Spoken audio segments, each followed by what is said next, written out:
Digitalis toxicity हम कर रहे थे। डिजिटैलिस टॉक्सिसिटी में क्रोनिक होगी तो मैंने आपको बताया था arrhythmia, nausea, vomiting, diarrhoea, CNS में कन्फ्यूजन, हेलुसिनेशन, विजुअल डिस्टर्बेंस, उसके बाद एरिथमियास वगैरह हो सकते हैं कैल्शियम के ओवरलोड की वजह से। लेकिन एक्यूट इंटॉक्सिकेशन में इसका ये इफेक्ट नहीं आएंगे, बल्कि ये एवी नोड और एसओ नोड को ब्लॉक करेगा और कार्डियक डिप्रेशन में पेशेंट चला जाएगा। अब अब हम देखते हैं कि इसकी ट्रीटमेंट कैसे करनी है। पोटाशियम को हमने कैसे करेक्ट करना है।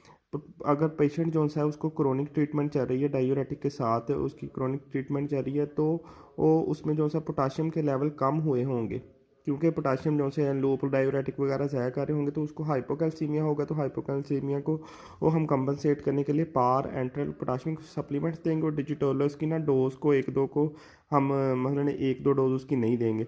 अगर एक्यूट इंटॉक्सिकेशन है तो पेशेंट हाइपरकलीमिया में होगा, जिसकी वजह से हम सप्लीमेंट उसको कुछ नहीं देंगे। अगर एंटी एरिथमिक ड्रग, अगर तो क्रोनिक यूज़र है ना, अब बंदा जो सा है क्रोनिक के लिए वो यूज़ कर रहा है, तो उसकी ऑटोमेटिसिटी इंक्रीज़ हुई होगी, जिसकी वजह से एरिथमियास वगैरह आ जाते हैं। तो हम वो वाले ड्रग जैसे लाइडोकेन और फेनेटोन जो से होते हैं, ये वाले ड्रग हम दे सकते हैं उसको, अगर उसकी ना कार्डियक कॉन्ट्रैक्टिलिटी इम्पेयर हुई हुई है और इसको अरिथमियाज आ रहे हैं। लेकिन जब एक्यूट ओवरडोज में मैंने आपको बताया था फुल इनहिबिशन हो जाएगी, तो हमें इलेक्ट्रॉनिक पेसमेकर लगाना पड़ता है।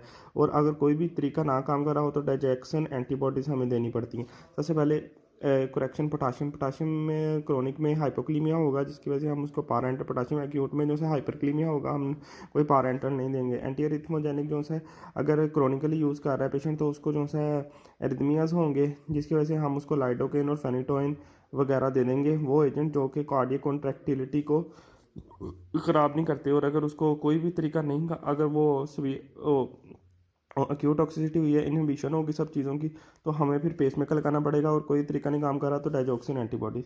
फिर उसके बाद अदर ड्रग्स हम देख लेते हैं। डायूरेटिक, डायूरेटिक में लूप डायूरेटिक्स होते हैं, जो कि हमारे पास सीवियर हार्ट फेलियर में यूज़ होते हैं। और जो से हमारे पास थायाजाइड हैं, ये हमारे पास होते हैं माइल्ड हार्ट फेलियर में।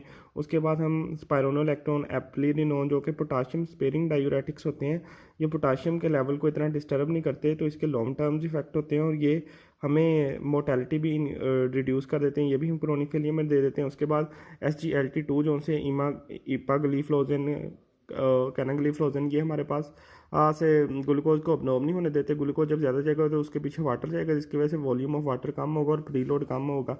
इसको हम क्रोनिक हार्ट फेलियर में यूज़ कर लेते हैं। एंजियोटेंसिन एंटागोनिस्ट मैंने आपको पीछे बताए थे, ACE इनहिबिटर्स और ARB जो रिसेप्टर पे बाइंड करते हैं, ACE इनहिबिटर ऐसे एंजियोटेंसिन कन्वर्टिंग एंजाइम को जो इनहिबिट करते हैं, वो हम यूज़ कर लेते हैं। वो कैसे काम करते हैं, पहले तो वो एल्डोस्टेरोन नहीं बनने देंगे, उसके बाद साल्ट वाटर रिटेंशन नहीं होगी, और ये वेस्कुलर रेजिस्टेंस भी कम करते हैं। ये फर्स्ट लाइन ड्रग होते हैं क्रोनिक हार्ट फेलियर में। उसके बाद बीटा ब्लॉकर्स हमारे पास, और बीटा एगोनिस्ट आ गए, डूब्यूटामिन, डोपामिन, वो होते हैं जिसमें सिस्टोलिक फंक्शन जो है वो बहुत कम हो जाए। हम इसको क्रोनिकली इसलिए नहीं यूज़ करते क्योंकि इसकी ना एफिकेसी कम हो जाती है, टॉलरेंस डेवलप हो जाती है, और रिथमोजेनिक इफेक्ट आने लग जाते हैं।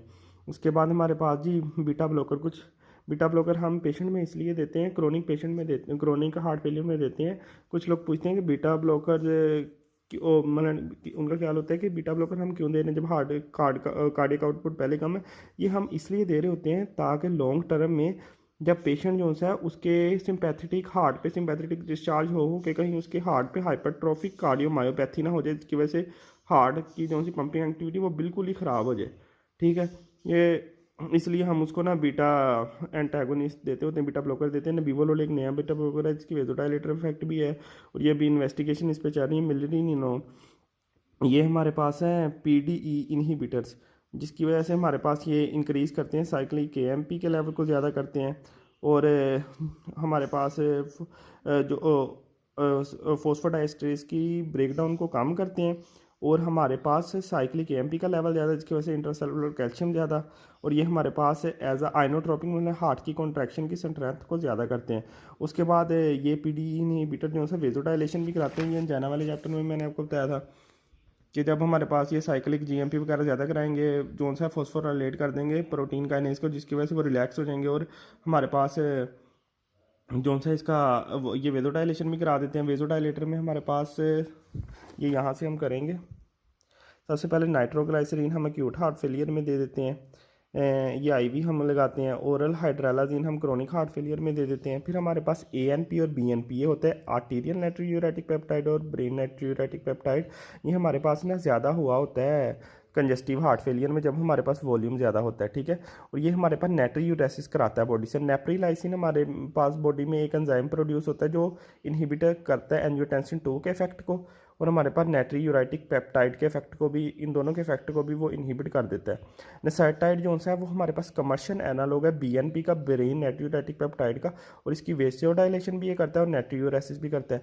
एक हमने और ड्रग बनाई है सैकोब्यूट्रिल, उसमें हम एस वो एंजियोटेंसिन रिसेप्टर ब्लॉकर और नेप्रिलाइसिन इनहिबिटर ताकि वो इसको ब्रेक डाउन ना कर दें एएनपी और बीएनपी को।